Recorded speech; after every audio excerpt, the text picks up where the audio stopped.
Good morning. This is Neil Rhodes. I'm Professor and Extension Weed Specialist at the University of Tennessee in Knoxville, and I'm here with my co-worker, John Wilson, who's the County Extension Director here in Blount County in East Tennessee. We're here just south of Maryville on the Jerry Hall farm, and Jerry is a cattle producer. And the subject we want to talk about in the few minutes we have is some of the more basic things we can do in terms of weed management to improve pasture productivity. Now, every year, every spring, about this time and even earlier, we see the seas of yellow all across pastures throughout the state. It's not the state flower. It's actually a troublesome weed called buttercup. Now, the buttercup that's on this farm and in 95% of the locations across the state is hairy buttercup. Okay, what's the good news in that? Well, it's a winter annual and it's relatively easy to control. There is another species that we have some locations of, particularly in East Tennessee. Actually, John, most of them right here in this county, bulbous buttercup, which is a perennial, much more difficult to control. But the key on buttercup, one indicator, if you see a lot of buttercup, that's a sign of overgrazing. So that is one thing that it releases, the grass is held back, and this weed germinates in the fall, and then it's released. It's easy to kill if we follow the right steps. We used to talk about spraying this weed in the late winter to spring. Now we're full-time, John, preaching a fall application. Now this is not September. This is after mid-October in a moist fall when the weeds start germinating. And if we have a typical mild fall, John, we can do a good job with 2,4-D. That's all you need on this weed all the way up to Christmas and New Year's. We don't really have to have warm weather. Buttercup is actively growing. If you have like 3 days of 60 degree days in a row, that will stimulate active growth, and of course that promotes uptake by the herbicide. So we're recommending in most situations 2,4-D ester, which is the cool season formulation of 2,4-D, at the rate of 2 pints per acre. That is also a good treatment for musk thistle. Now Jerry's managed his musk thistle on this farm. We really don't see any, and that's good for him. But that treatment is good on those small rosette musk thistles. So what I tell producers is try your best to get that fall application on. If weather or other things prohibit that, you've still got late winter to fall back on. So when it begins to warm up in February to March, you can do it then. One good thing about using 2,4-D and not some of our residual herbicides for buttercup control of the fall is that allows you to be able to come in the following February and drill in clovers or to renovate. That's one of the best, it's actually the most practical way, John, I think that we found in research to mitigate or partially mitigate the impact of the fescue endophyte, which is very common throughout Tennessee. Grazon is a good herbicide, Duracor is a great herbicide, but because of the residual of those, you would not be able to successfully seed clovers then. So that's really the story on buttercup.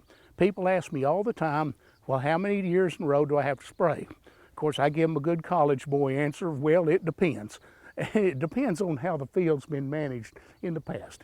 If it's grown up year after year after year in buttercup, there's a large seed reserve there. So, you know, we get questioned all the time, John, well, should I clean up my weeds or put in my clover first? My opinion, particularly as a weed scientist working in pasture weed management, is let's get the weeds cleaned up, grow some clean grass, and then let's enhance that grass with the addition of clover. Let's talk about another weed that's very common across the state in pastures, not so much in hay fields, but certainly in pastures. And that is the weeds that we're looking at down here, the group of them, that is tall ironweed. Now, unlike the buttercup that we just talked about, tall ironweed is a perennial. And of course, by definition, a perennial is a weed or a plant that grows for 3 or more years. This one's very troublesome. Now, weed scientists like myself, we always preach early, treat early, treat early, treat early. But this is one that treating early, like when it first comes up, is really not the best thing to do. What we found, and this is through research, is the best program if you're going to get serious on cleaning up tall ironweed is to clip it or mow it about 3 times during the summer, or at least 2 times. What's that do? That weakens the root system, because each time you clip it, it regrows, and that wears down that root system. So you do that, then you leave it alone, let it get to about a foot to 18 inches tall, and spray it again in about late July or August. We've had excellent results with Grazon Next HL on this. Duracor, the new similar herbicide to Grazon, will also do a great job, and works very well. Again, those are residual herbicides. Now, if your plans are to add clovers in the following February, Pasture Guard would be a good option. Not quite as good from a control standpoint, but it will be gone, and you can successfully put in clovers. So this is one that we want to have the program. It's a program approach weed, and this is proven by research. You'll be happy with that program. I want to talk about a different subject now, and that's fence row weed control. Guaranteed that every cattle producer in Tennessee has at least one fence row. That's an understatement. And one of the more frequent areas in which we get questions, and there's great farmer interest, is what can I do to clean up my fence row? Cleaning up fence rows makes sense from a lot of ways. Fences are expensive, and you as producers know that. And so keeping weeds, brush out of the fence row allows that fence row to dry from dew quicker each day, less rust, and it's just unsightly also. And plus, fence rows sometimes can harbor toxic weeds that are damaging to cattle as they forage along the side. Get a lot of calls on this. One of the more common fence row broadleaves perennials is blackberry. And so let's talk about working on fence rows. Kind of like with the ironweed we talked about, as a weed scientist, it grieves me to tell producers not to spray early. But you don't want to spend your time, spend your money on a herbicide when these things first leaf out in the season. Actually, and this is based upon research, 3 years of research that we did here in Blount County over at Friendsville, where I live, is on brambles, actually August to September after berry drop is the very best time. So you want to let these put leaves on. It's all about source to sink. What's that mean? The leaves produce the carbohydrates, or the sugars and other carbohydrates, and after that plant blooms, or after it produces fruit, like with all perennials, that's when the flow of those carbohydrates goes down to the root or rhizome, depending on what weed it is. That's the time to spray to be the most effective, because you take the herbicide right with it. You know, how do I define success in controlling these perennial brush species and other perennials? It's not what it looks like the year of treatment. It's easy to get brownout and top kill, but what does it look like next year? You know, if you follow the rules, our recommendation by species, treat at the right time, hopefully the following year you'll just be treating hot spots. The thing to remember, particularly on fence rows that have grown up for a number of years, is an old adage that we use. It didn't get this way overnight. You're not going to clean it up overnight, so it takes diligence. A couple of our better fence row materials that are broad spectrum on most perennial broadleaves or brush, Remedy Ultra and Pasture Guard HL. Pasture Guard is actually Remedy plus another active ingredient, and it's broader spectrum. It does better on honey locust, black locust, and it's also a better material on blackberries. So those materials are expensive. And on fence rows, you're not treating on a per acre basis. You're mixing up a certain mix and then spraying to wet. And you can get that information from our number of our websites, utbeef.com. The weed control information goes on that. You can access the UT Weed Control Manual, or you can find that information through actually my website, which is herbicidestewardship.com. So again, let's try to keep those fence rows clean. It will pay dividends down the road.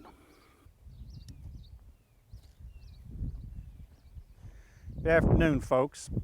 As Dr. Rhodes indicated, my name is John Wilson, Agent Director here in Blount County, and we're out with our pasture walk today visiting and want to focus for a few more minutes about pasture evaluation. Dr. Rhodes spoke with you about control of some of our more common weed species that we contend with in our pastures. And so evaluation is certainly key. Would recommend to you that you survey your pastures 2 or 3 times a year to monitor your weed pressure. We typically suggest you try to get about 10 different locations within a pasture. And my favorite tool for surveying has become the hula hoop.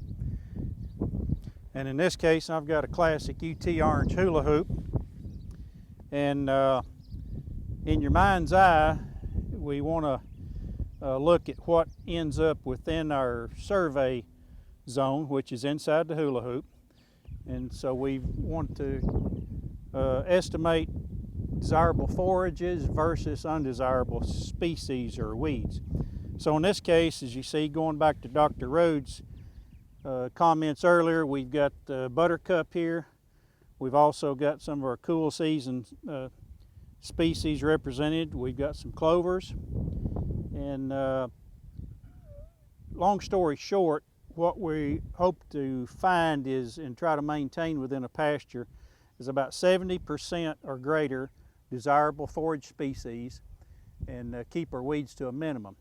If we find that we are exceeding 30, 40, 50% weed species, then we need to question whether or not we want to renovate. And there'll be discussions on that later, but what we're focusing today is just simply evaluating, determining what our weed pressure is, and the main thing is to get out into pastures and do some periodic surveys so that we can establish, and take a notebook with you, and again, target for about 70% weed species. Those of you that are tech savvy, if you're into smartphone use, there are several applications out there that you can download to your smartphone where you can take a picture of the forages, and it'll give you a digital imagery of your vegetative cover and help you distinguish on your analysis of what you've got existing in the pasture.